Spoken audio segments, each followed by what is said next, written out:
Hello, everybody. This is Charles with the Ravori Sports Podcast. Like and subscribe to all of our social media content here in the Ravori Sports universe. Here, we're gonna have a good time here. We're gonna have a good guest here for you. So definitely check us out here on all of our Ravori Sports Podcasts. Genesis Notary Services /Facebook.com. If you live in the Winchester, Virginia area, if you know, the Valley.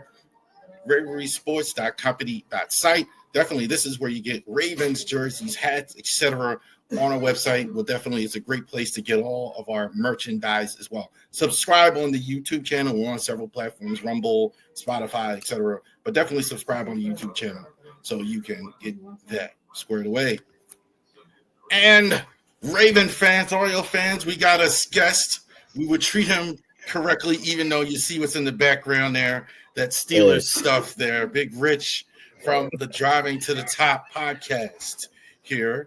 Thank you very much for joining us here as well. You can check him out. A lot of our stuff, one of the reasons why I wanted to have Rich is it's on our channel as well. So the wrestling, which I've been a wrestling fan for 40 years. The NASCAR, which is getting a lot of engagement there. Also to the Steel City. Where they're talking football, baseball, and all that stuff, etc. So Rich is doing a lot. And also, tell us about the radio station. Can you talk about the radio station you're actually at, working at? The radio station I'm working at right now is called Retro FM. It's 102.1 in Albany, Georgia. I work remotely because I'm actually sitting in my home in Waco, Texas. But, I work remotely with these guys. It's a 80s, 90s, and early 2000s. Music format, but we also do some sports. We do high school football, things of that nature, and it's definitely it's a little different format than what I've done in the past, but not too far off. Fortunately, in 21 years, I've done pretty much everything except classical and like speed metal. Those two formats I've never done. I've worked pretty much all the other ones. What is speed metal? I don't know what that is. Head-banging thrasher, remember the old skateboarder stuff that you just Yeah. The 80s. I think about that like when I hear Yeah, but there are stations out there that play just that stuff. Makes my head hurt. All right, so let's get to it, man. We're gonna start out. We're gonna start out with the draft, and you. Let me tell you something. You were happy that the Steelers didn't draft Shedeur Sanders, and so was I. We're on the opposite side. I think he's a good quarterback, and I did not want to see Pittsburgh, being a Raven fan, draft Shedeur. I didn't want to see the Browns draft him either. You tell me why you're so in the camp of, because man, it is really polarizing. There is one group that thinks he's great, and the other group that just why? Where are you on that why? Well, my why is a lot different than what some people's are. A lot of people's why is it's because he's Deion's kid. I don't care that he's Deion's son, because I think Shiloh's actually a pretty good ball player. And I don't think Shedeur is horrible. I just don't think that he is as good as everybody hypes him up to be. The sizzle is there, the steak isn't. And he being in Big 12 country, I live 15 minutes from Baylor University. I saw Colorado all season. I saw Colorado last year. There was very poor decision-making on his behalf, whether it was trying to throw the ball into a space that he couldn't get it to, or holding the ball too long and not dumping it when there was a pass rush coming. Those kind of decisions, which led to the 13-12 record that he had. And that's not – the 13-12 record isn't even what bugged me. Because if you look at Patrick Mahomes' record at Texas Tech, it was right around 500 too. It's not the record; it's the eyeball test. And when you watch Shedeur Sanders on that field, I don't see good decision making. I don't see that ability to think on his feet, and on top of everything else, he does not read defense as well. I watched, he probably could have had about 7 pick sixes on him last year if defensive backs knew how to catch footballs. They always say there's a reason why defensive backs aren't wide receivers, because they're very guys. That's what it is. So when you consider that, the decision making, the inability to read defenses, that whole combination. Athletically, I mean, yeah, he's a good athlete. He's not a big kid. He's not a Josh Allen size guy or a Ben Roethlisberger size guy by any stretch, but he's big enough to hold his own. I go off the eyeball test, and what the eyeball test showed me is that he's not worth a first round pick. He definitely wasn't worth being number 1 overall, which he was for a while there on mock drafts before Cam Ward took that over. I did watch the ESPN today. Kuiper, because everybody kept telling me Kuiper was going nuts. Oh, he was. And because this has never happened to him before. He's never had a guy he's touted as the number 1 guy fall all the way out of the first round like this. Never. But he has had guys drop, because he was all over Aaron Rodgers when Aaron Rodgers came out. And we saw him plummet to, 22, 23? When Green Bay took him. So it's kind of a CYA situation for him. For those of you out there not familiar, cover your. Yeah. But he's trying to do that because you're right. I mean, he was all over Shedeur. And as he was just going, think, okay, he's going to the Saints. Didn't go to the Saints. Okay, he's going to the Steelers. Not going to the Steelers either. And then I'm sure whenever the Giants jumped up, I'm sure in his heart of hearts, he's going, okay, he's going to the Giants. Even though we all knew, even when we were doing our show last night, we all knew it was going to be Jackson Dart, which absolutely kills me. But we knew it was going to be Dart. It wasn't going to be Sanders. Right. And I'm only looking at this not to be disrespectful during the course of the conversation, but it relates to this. So the Browns just passed again on Shedeur. They did. They took the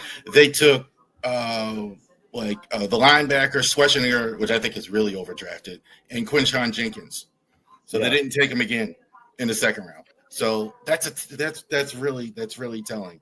And that also, you think about it for a second though, that also says something about somebody else, because that's the wrong running back from Ohio State.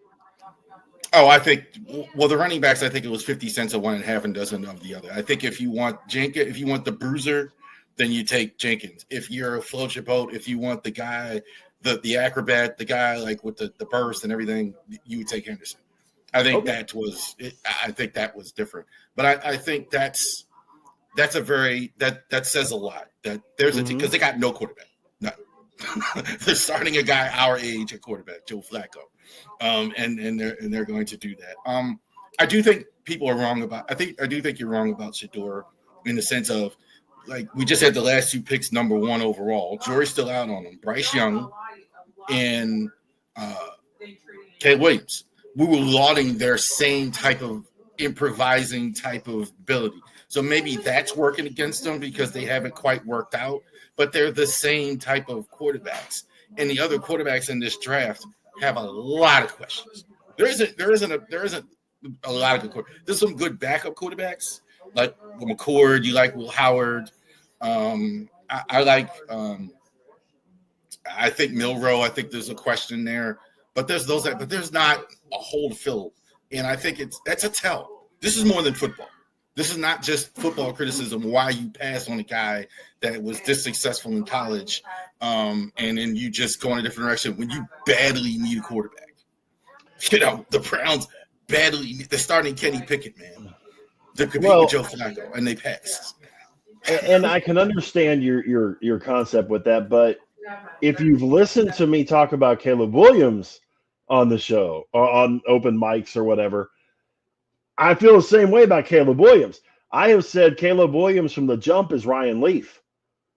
I'm waiting for the bomb to drop because whenever he finally falls off the edge and people keep giving him all this, especially in a market like Chicago where they don't take any stuff. You know, that's that blue collar Chicago, Philly, those markets. Those are tough markets. Green Bay.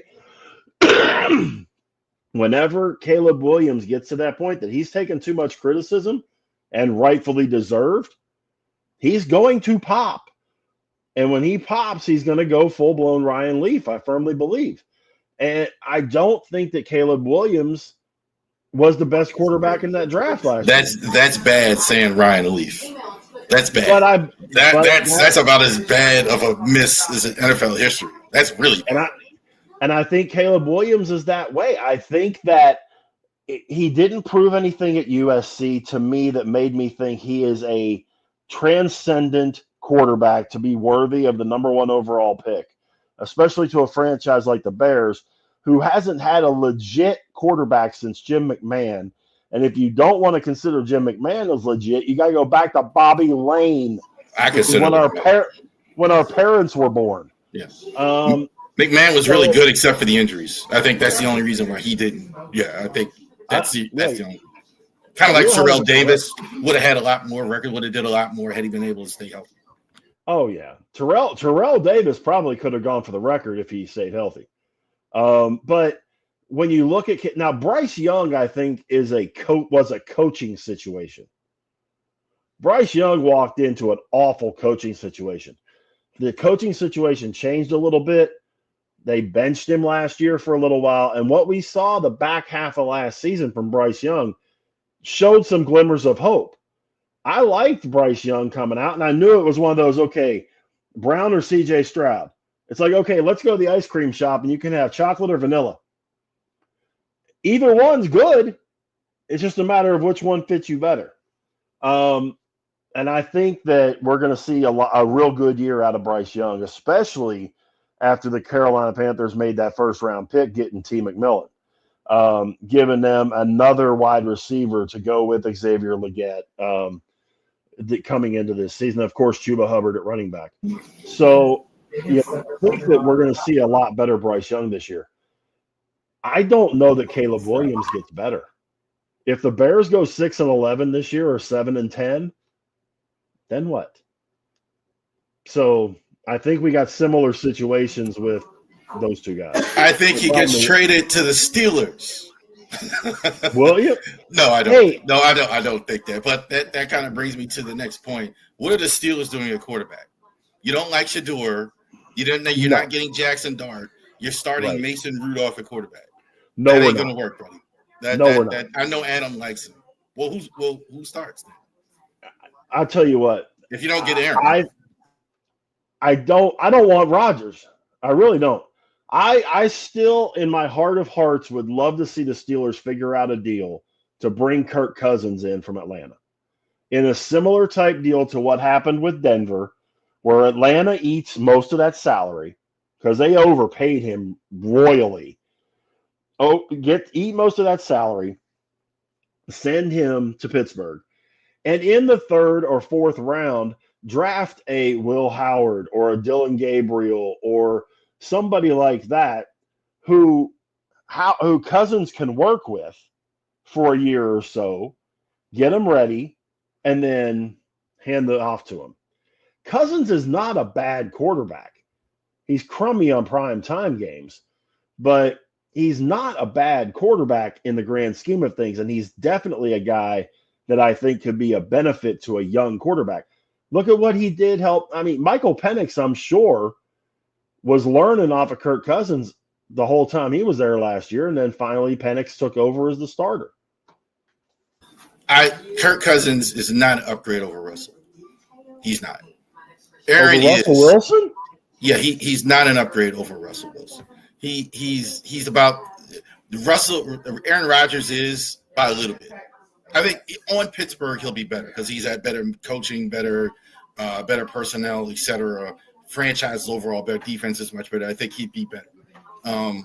But I mean, you kind of seems like you're stuck in the middle. Remember the show Malcolm in the Middle kid, whatever. You know, right. Like you can't get bad enough to get a good player in the draft, and you can't get a really good quarterback. And I think like you got the same fate, you know, like 9-7, 8-8, etc. What can the Steelers do to get out of that 9-7, 8-8? Well, I mean, bring Ben out of retirement. Because they really haven't had that guy at quarterback since Ben retired. And that's just being honest. The thing to look at too with the Pittsburgh Steelers especially on their defense, on their offensive line. That offensive line has not really been the greatest either. So it didn't matter who was back there. They weren't really getting protected very well. And that's been worked on too over the last couple of years. I'm a firm believer your team starts at the lines and works out. If your offensive and defensive lines are strong, you can build out from there. That's why I was so happy about the pick they did make last night. And by the way, sympathies to our first round draft pick. His mom. Did you hear about what happened with him? Yeah. His mom passed away, and the last thing he said was, "Hey, I'm a Steeler." Right before his mom died. So the last thing his mom got to see him do on earth was get drafted to the NFL, which was very cool. Right. Saw he was okay, and now she could go. So our condolences go to their family. But you know, you're building those lines. You got to have somebody to take the place of Cam Hayward when he retires in a year or two. This guy can fill that hole. But in you know, when we're looking at quarterback right now, I think we're gonna draft a guy 3rd or 4th round. I would like to get a veteran in. Follow me on this one. And I've been thinking about this ever since the Giants did what they did last night. The Giants right now have 4 quarterbacks in that room. What are the odds they cut Jameis? They're cutting somebody. If they dump Jameis, well, Tommy DeVito's not going to help anybody. We already saw what Russ did, what Russ does in Pittsburgh. If Jameis gets cut, come on, Pittsburgh. Bring him in. A, he can play. He can still play. And B, he can work with a young quarterback. Or you were just talking about Cleveland. If Cleveland does get that quarterback in the 3rd or 4th round that they're looking for, and they let Flacco go, again, experienced guy, can play a little bit, and can be a good influence. They've got to have somebody, I think, at this stage of football. They got to have somebody that can kind of help one of these younger guys. Because like you said, they're not going to be bad enough to get a 1st, 2nd, 3rd pick. But at the same time, let's be perfectly honest. There's been a whole lot of really, really good quarterbacks that weren't top 5 picks. See the guy in Kansas City. And see the guy in Buffalo, for that matter. One more thing on the Steelers. I'm gonna say Steelers. I say squirrels on my channel. I'm gonna say Steelers with you. Be respectful with you here. That's all right. I can't even have this conversation with Adam. He wants Tomlin gone.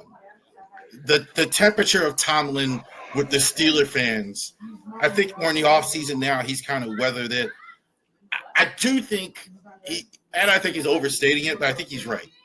Like, how many times are you going to go out in the 1st round and do that? So where are you on Tomlin's stay or go? It's going to be 17 years for Tomlin there. As the head, I think it's 17 or 18 or something like that. It's his 18th year. The Steelers have had 3 coaches in the last 54 years.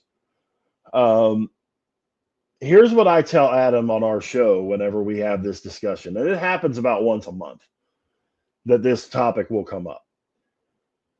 A, who are you going to get that's better?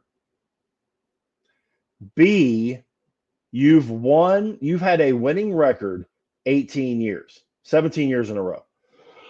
The Cleveland Browns and about half the league would die to have a winning record 17 years in a row. So I don't understand what you're complaining about. Yes, they get to the playoffs, and okay, maybe they lose in the first round, but they're there. It's the old poker analogy, chip in a chair. You got to get in to have a chance to get to the Super Bowl. Right. If you're Cleveland, Jacksonville, sorry, Dylan, Cleveland, Jacksonville, if you're one of these bottom dwellers, Arizona, the Jets, yeah, you don't think they would give their eye teeth to have the situation the Steelers have got right now? It's just one of the. I would rather get in every year and get knocked out than go 4-13, 2 or 3 or 4 years in a row, have a super high draft pick, and have a chance at that guy being the stud player that you want him to be, and have nothing around it. That's just me. John Harbaugh got hired because of Mike Tomlin. He saw what Mike Tomlin did to Brian Billick, and he said, I want another young Mike Tomlin as a coach. That's why John Harbaugh got the job, okay? But I think there is a level of, okay, it's been so many years. Do you think Tomlin can take him to another Super Bowl and win it? I do, but it's going to take a few years. I think it's going to take – I think they're at least 3 years away for a couple of reasons. When you look at the AFC right now, you've got the perennial Chiefs and Bills, okay? Those are your bulls of the woods. But you've also got a Chargers team with a second-year Jim Harbaugh. One of the I still say one of the top 6 or 7 quarterbacks in football in Justin Herbert. And, that team there is very possibly going to win that division, not the Chiefs. The Broncos last year, Sean Payton, Bo Nix, that whole crew, they showed what they can do, and they're going to contend for a playoff spot this year. The Houston Texans have shown what C.J. Stroud is able to do with a struggling second year, and his number 2, he didn't have his first 2 receivers. Plays well at home, too. He's about automatic. I think people forget that. Like, a young quarterback plays well on. He doesn't play as well on the road for whatever reason, but he plays very well at home. And I'll tell you what, D'Amico Ryans is a phenomenal young coach. I mean, he's doing great things. Nico Collins is turning into a fantastic receiver.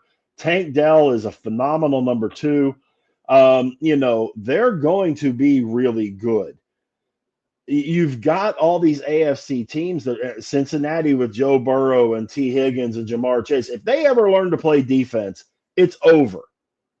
If Cincinnati ever decides to play defense, they'll win Super Bowl after Super Bowl with that offense. But there are all those teams ahead of the Steelers. But do you think Steeler fans, and I'm going to finish on that, but do you think most Steeler fans are where Adam is? Because I think they more are than – because I think the rest of the league – I think your point is valid for the rest of the league. Everybody loves Mike Tomlin. He'd have a job in an hour. We know this, right? Mm-hmm. But what do you think Steeler fans feel that way? Most of them. Because I talked to a lot of them, and they're right there with that. I think a lot of Steeler fans are frustrated that we have they're not looking at things – they're looking at everything through black and gold glasses. The legend of the Steelers is you win championships. We got 6 of them. You get to AFC championship games. We've been to 17 of them. Things of that nature, okay? You get to that point. But at the same time, you also have to look at the fact that you've got to rebuild every now and then, and coaches have to build. I look at Mike Tomlin as a more successful Marvin Lewis. Remember when Marvin Lewis was in Cincinnati and he was getting to the playoffs every year, and he got to the one Super Bowl and got beat, but he could not crack through the ceiling. Tomlin is at that point right now. Do I understand the frustration of Steeler fans? Yes. But if you look at it realistically instead of through black and gold glasses, I think if you sit back and look at it, first off, tell me who's going to take his spot, and we'll talk from there. Okay. All right. So let's. You said something. We're going to shift a little bit here. I'm no fan of the Yankees at all, but Okay. you said Derek Jeter does not belong in the Hall of Fame. That's not exactly what I said, but yes. What I said was explain it to me.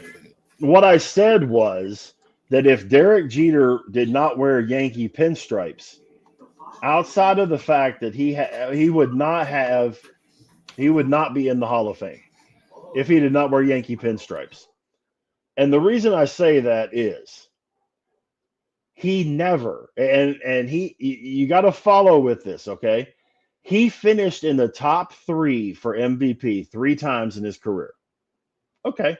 Now, when I look at a Hall of Famer, you need to be the dominant player at your position for a minimum of 5-year stretch. Okay? At no point in time was Derek Jeter the dominant shortstop in Major League Baseball. None.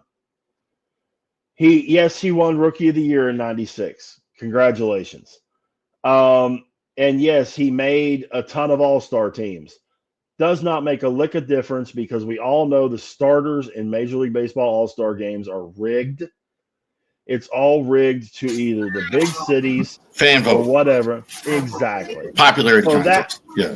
Right. I don't think rigged is the right word, but popularity contest. You don't have to be the best player. Ozzie Smith won it for years. He definitely wasn't the best player. Right. I got it. Defensively, he's the best to ever step on the field. As far as but it wasn't. I understand that, but he was Ozzie, right? Ozzie had a big family. Yeah. You're right about that. But I mean, when you sit and you look at his numbers, okay, a career. As I'm looking at his numbers, 1,300 RBI, 260 homers. He had 350 stolen bases. He hit 310 for his career. But his last 2 years, he hit 190 and 256. Now, granted, in 2013, he only played 17 games, but he hit $190. He was Hall of Very Good, yes. The all-star things mean nothing to me. He won 4 Gold Gloves. 04, 05, 06, and 09. Okay. And I still kind of question those because you got a guy in Seattle named Omar Vizquel who's right there next to Ozzie Smith as one of the greatest defensive shortstops of all time. And then you got another guy named Alex Rodriguez playing shortstop in a part of that time. And you got Rodriguez was overall a better player. That's correct. And then there's a guy in Texas named Michael Young playing shortstop, all of which were better fielding shortstops than Derek Jeter was. That's why I say the preface to that statement was, if he was not a New York Yankee, if he was a Kansas City Royal, does Derek Jeter have all these accolades and get in the Hall of Fame? No. I'm gonna go to a whole different thing here for a second. Let's talk about Hall of Fame. We just saw WWE. I know you're a WWE Hall of Fame. Triple H, same type of career, right? Anybody that knows me and knows wrestling knows that I was not a Triple H guy. I said kind of the same things you're going. Like Jim Cornette, here's the guy that works with the guy that makes the money, right? He's had the machine behind him. He's had every good opponent. He kind of, to me, was the guy that was left after the Attitude Era. So they were kind of, he's the only guy left, rock and went on, retired, etc. Has a long career. You look at all the metrics, no question, though, Hall of Fame. And I think Jeter is kind of in the same category. No question he's a Hall of Famer. Great playoff player. But you're right when you say he was a tad overrated. I think both things can be true. You cannot be as great as people think you are and still be a Hall of Famer as a Yankee. And you're right about the New York thing. He was in New York. A lot of national media, women used to like him and all that, et cetera. So, So I think all that helped. Go ahead. Well, but you brought up something too, and that's another part of it that drives me nuts about certain guys. He was a great playoff player. Doesn't matter. The playoffs don't matter. Otherwise, Kurt Schilling would be in. Kurt Schilling was dropped dead in the playoffs. Forget, you weren't hitting him in the playoffs. Regular season, he's a 500 pitcher. But in the playoff, and then you got the flip side of that. Greg Maddux is the greatest pitcher of his generation. Did not perform well in the playoffs. Maddux and Smoltz were lights out. But for some reason, Maddux just did not perform well in the playoffs. You mean Glavine, Tom Glavine you're talking about? Tom Glavine, yes. Tom Glavine and John Smoltz. Yeah. So you have to look at the whole body of work.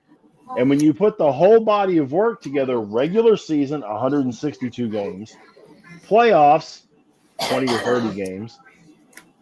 Yes, I realize those and the other part of it too, I think, not to the largest degree, but that play against the A's that everybody has seen a gazillion times that he flipped the ball behind his back to the catcher and they tagged out Jeremy Giambi.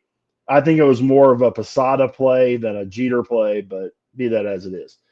I'm a catcher, so that's where that comes in. But either way, that was my whole logic on it. The Hall of Very Good, and I'm with you with Triple H, okay? Should Triple H be in the Hall of Fame for his entire body of work? Yes. Because not only did he do what he did by himself, but he was also the foundation of two of the greatest factions in the history of WWE at the same time, with Evolution and DX. So you have, yes, he married the boss's daughter. I get that. But at the same time, he did put in, coming back from the torn quad, coming back from the injuries that he came back from. And then, of course, what he's done currently in his creative role and things of that nature. Does he deserve to be in the Hall of Fame? Sure. Are there a bunch of guys in the Hall of Fame that shouldn't be? Yeah. Just like there shouldn't be. Someone please explain to me, and you're in the area, and I did radio 20 minutes from where he used to live or was born and raised. How in the name of God is Harold Baines in the Hall of Fame? Harold Baines? Yes. Well, I think baseball's had a problem with Hall of Very Good for a while. They have. What's Scott Rowland doing? Scott Rowland's another one, exactly. I mean, that's just horrible. Why is Jeff Kent not in the Hall of Fame? Barry Bonds should be in. I think a lot of those guys should be in. I think you mentioned it the other day with Pete Rose. Now that he's dead, I don't see any reason why he shouldn't be in at this point. He served a lifetime ban. But he's already dead. I mean, you ban him for life. He's dead, right? Let's go ahead and put him in because otherwise he would belong. But go ahead. Yeah, but man, it's integrity of the game. It's even. Go ahead. I'm sorry. It's even different than the steroid thing. That's integrity of the game. You're betting on your own team. That would be like that's like the umpires doing that stuff. Steroids and all that is one thing, because I still stand by the fact steroids do not help you hit the ball. They help you hit it further. They don't help you throw the ball. They help you throw it harder. Okay? That's a whole different discussion. But when you mess with the integrity of the game, and I agree, I feel the same way about Gaylord Perry, by the way. Should not be in. Sorry. I don't care, live, dead, or not. I agree. Well, that's where I differ. I agree with that as long as he's alive. But a lifetime ban, I got married to death do you part. At that point, it's over. So it should be over. He should be allowed, or at least considered to get in at this point. But you say no. You say no. You wouldn't. You would if you had a vote. You wouldn't vote. No. Okay. No. And the only reason that I would vote Bonds in, by the way, is because he had a Hall of Fame career before he went to the Giants. I think Bonds, is the greatest player of all time. I mean, that's kind of my point. Like, how can you not have Barry Bonds? How can you not have a Roger Clemens in? How can you not? You get to the point where you're excluding so many guys, and now it's not a Hall of anything. Like, what's the point of having a Hall of Fame if the best players aren't going to be in it? Yeah, and I mean, the best baseball player of all time is definitely a subjective discussion because there's a lot of guys you could put in there. You could say Willie Mays, you could say Hank Aaron, you could say Mickey Mantle, you could say Barry Bonds. There's several guys. It's not like the basketball discussion where there's two answers only. You can fight it out. Actually, there's three answers. But I understand, but I know where you're going. The third choice. My third choice, it's Kareem Abdul-Jabbar, and that's it. Michael and LeBron are fighting for second. But, baseball, there's a little bit more of a population there on top of the hill, I think. 5 or 6 guys that you could say are the greatest of all time. The guys like Clemens and, Canseco, McGuire, guys like that, they were not Hall of Fame players at the beginning, which is why I say Bonds has that leg up. Bonds had 3 MVPs in Pittsburgh before he ever went to San Francisco. Bonds was on his way to a Hall of Fame career before he ever left Pittsburgh. Yeah, I think the tragedy of Bonds, is people forget how good he was in Pittsburgh. You talk about all he did with a giant. I mean, he was, I think, had they held on to him, man, they really would have changed the fortunes of the whole franchise had they found a way to spend money and keep Bonds. If they kept Bonds, Bonilla, Draybeck, those guys, absolutely. They could have gone on even if you let those other guys go, had you kept Barry Bonds, like you would have, it would have made a huge difference. Yeah, go ahead. I'm sorry. Yeah, you're right. No, you're right. You are right. I want to talk about, we talked about that. I thought that was a very fascinating point there. Let's talk about you, Rich. Like, you are working with Drive to the Top with us. How long have you been? You said you were in radio for how many years? Like 20 years? I did not know that you've been on a radio personality for 20 years. May 11th will be 21 years I've been in radio. Yeah. Okay. And has it been sports radio the whole time, or has it been other, About 90% of it, yes. I have worked with other formats at the same time. But I've had sports in at least part of it. Whether it was ESPN Radio Central Texas, whether it was CBS Sports Radio Central Texas, which was my baby that I grew from a pup, or whether it was ESPN Radio in Stanton, Virginia, that I was taking care of for a year, or what ended up. It ended up getting changed from the ESPN station there in Cambridge, Maryland, or ESPN in Peoria, Illinois, or the Fox Sports affiliate in Memphis. Yes, there's been sports radio, but at the same time, there's been other stations with it. Like in Peoria, we had 6 stations. We had a top 40 station. We had a station called Hippie Radio, 101.1, music for baby boomers. And our vehicle was literally a tie-dye wrap. It was very cool, actually. And I've done alternative, I've done country, I've done, top 40, hot AC. I've even done a station that I wish I could figure out what the exact name would be for it, but take 40s to the mid 50s music. Or actually, like big band and all that kind of stuff. Big band music, yeah, big band. Yeah, we had one of those in Baltimore, yeah. It's not elevator music, but it's the next step up from elevator music. And it's like, okay, and it's sitting over here on this AM signal that nobody, you got like 9 people that are listening to it, and their average age is Jerry Rice's number.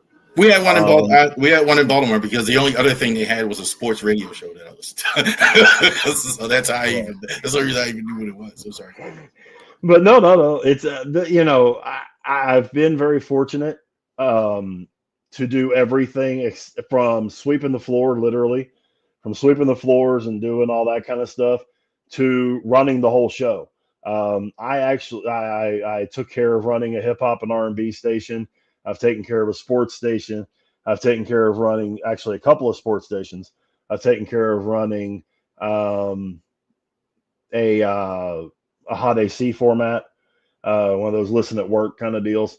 And but currently, you know, I'm working with a classic hits station. It's 80s, 90s, early 2000s. So yeah, but sports is still there. Yeah. That's kind of got to bring me to the next question. If you're doing a job in radio, why are you podcasting sports? And where's the Pittsburgh connection? I heard everything but Pittsburgh, I think, as far as your Pittsburgh connection. I'm originally from Pittsburgh. I was born 30 miles outside of Pittsburgh. And we moved to Arlington, Texas when I was about 7. I lost both my grandmothers within 10 months of each other.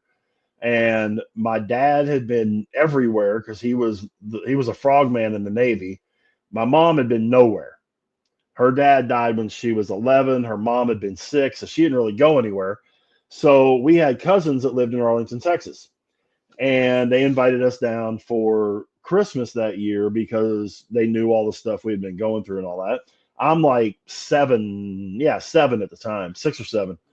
And we drove down from Pittsburgh. And we got to Arlington, Texas.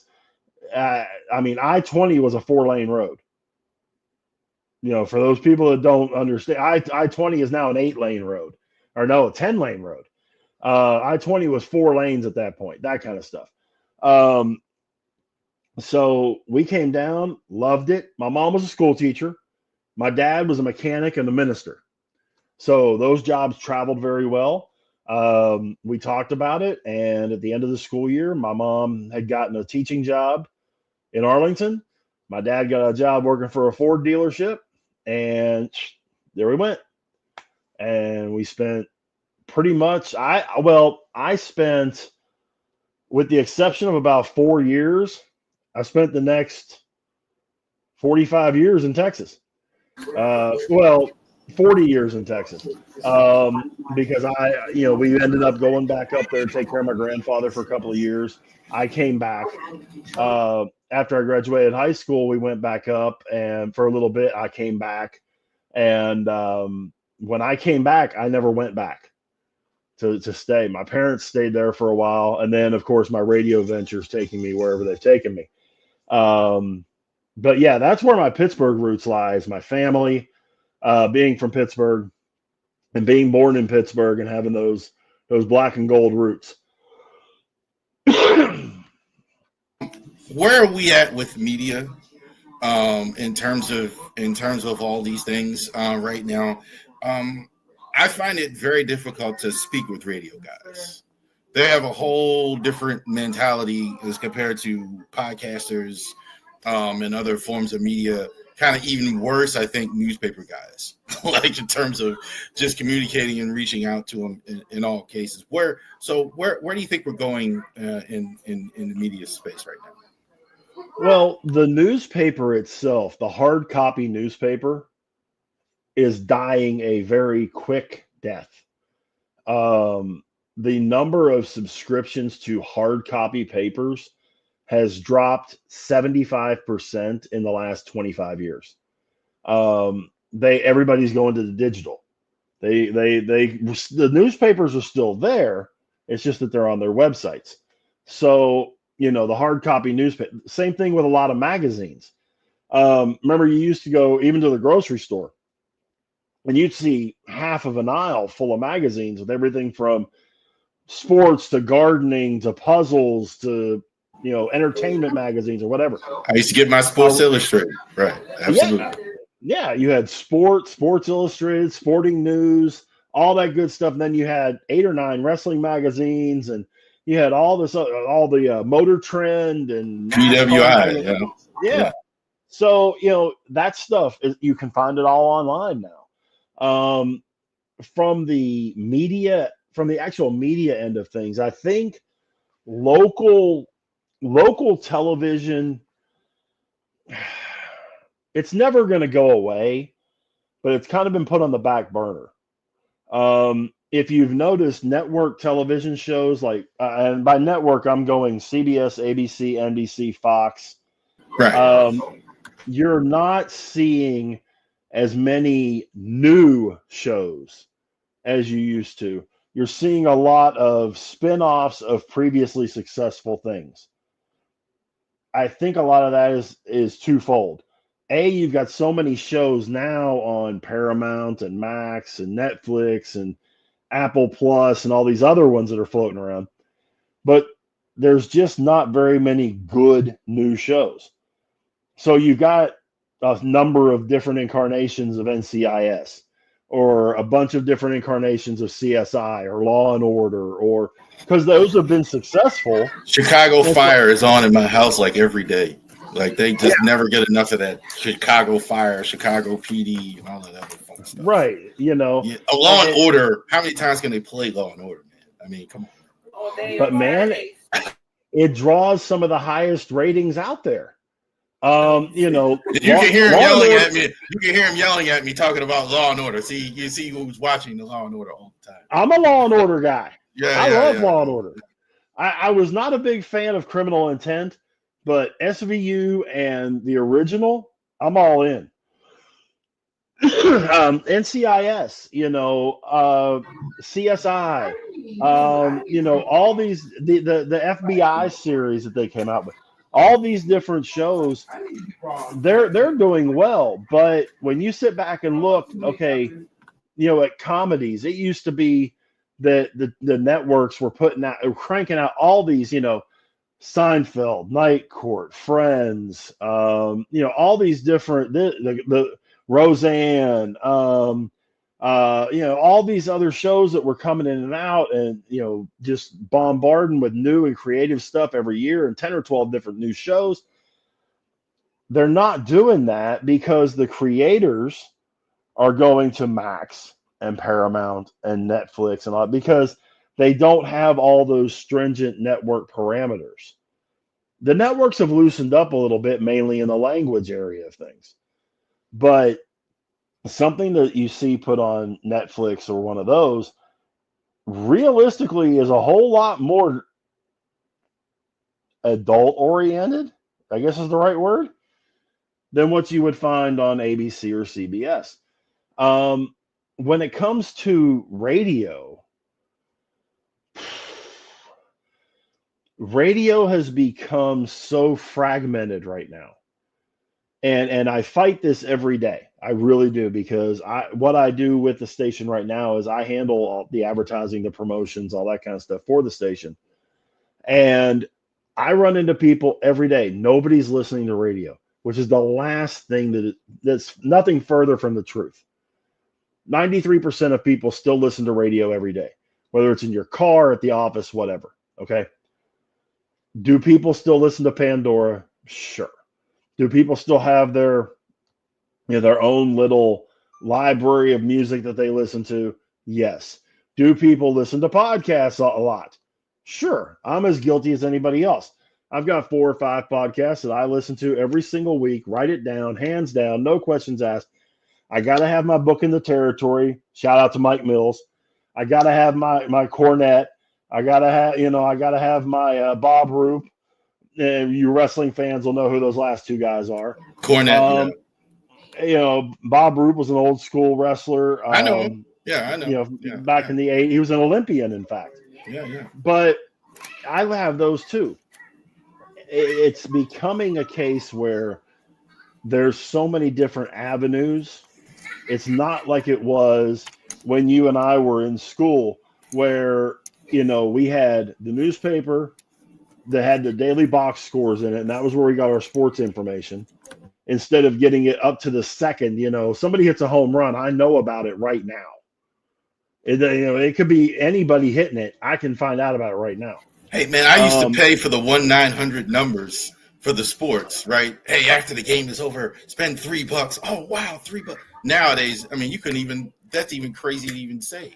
Somebody would pay for score, but we used to do it in the 80s and 90s. Yeah, like, okay. Oh, yeah, and fantasy sports and things of that nature.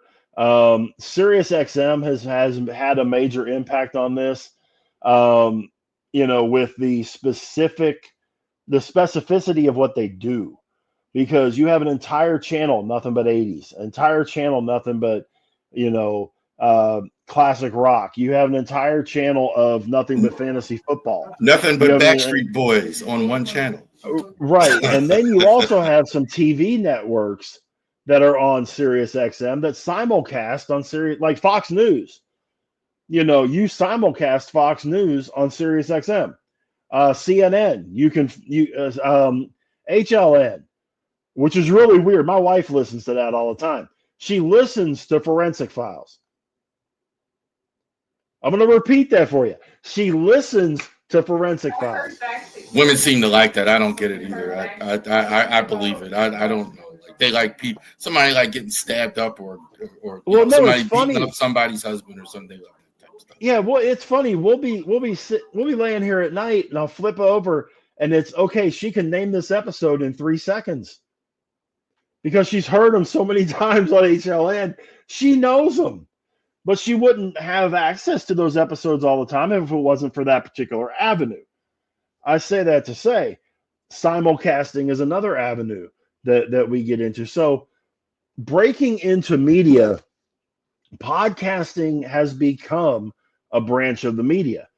When you go to Super Bowl Radio Row now, you have podcasters on Radio Row. You have podcasters at big events on their Radio Row. You have podcasters all over the place. So it's kind of become another arm of the media. It used to be newspaper, TV, radio. Well, now you've got newspaper, TV, radio, streaming, podcasts, this one, that one. Yeah. So you are in the media.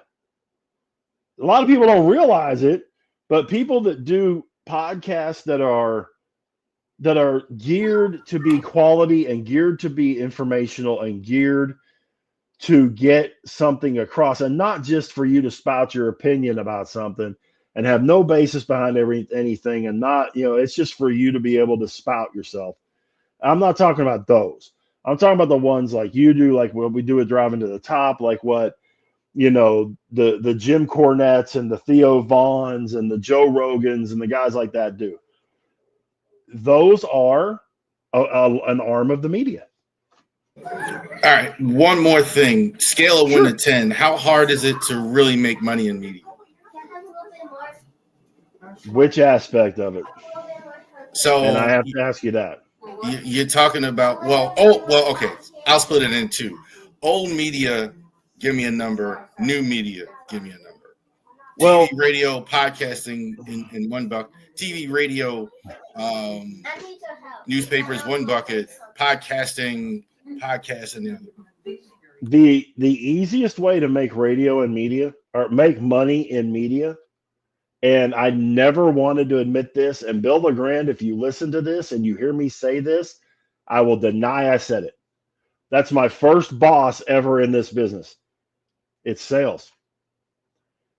If you can prove your value, if you can sell the station and sell yourself, or sell the podcast, or sell the stream, or whatever it is, if you can do that and be effective doing it, that's your fastest way to A, get your leg into the business, and B, make money in the business. Because I know a lot of guys, especially when I was really cranking with sales, that I was making double or triple what the on-air people were making. If you have, I know you got grandchildren, so obviously you have children. I have one grandchild. Okay. Would you want them to be in media? Absolutely. Oh, okay. Absolutely. No questions asked. All right. Thank you, sir. And tell the people where to find you on the 15 shows that you're doing right now. You're one of the ones that spread that rumor. Yeah, all of 15 shows. I don't need, it's not a rumor. I have a channel. You got 3 shows on, like you got NASCAR, you got wrestling, you got football, you got base. Yeah, you got all this stuff happening. Go ahead. And the funniest part of it was this whole thing started. Adam hit me up on Facebook, and he said, "Hey, would you be interested in coming on and talking Pittsburgh sports?" Because he was doing the Pittsburgh show by himself, and I said, "Okay." great. I figured it was a one-off. Come into it once, I'm done. We hit it off, and we started talking about doing that, and then we started talking about growing the thing and how to grow it and all that kind of stuff. And then I brought up the idea of doing a NASCAR deal because with all the people that we have on Driving to the Top, we didn't have anybody doing racing. We had people doing all kind of other stuff. We didn't have anybody doing racing. So I brought that up, and he said, yeah, sure. So then we got that going. And then we used to have wrestling, but that went away, and we were talking about doing a wrestling show. So now that's in the works. And then, of course, we do open mic on Thursday nights. So it's a good thing. And I will say this, and it's definitely, I've been married once. I waited until I was 42 years old to get married. I've been married once. My wife gets it. She gets that I do what I do with radio and with the sports and all that kind of stuff.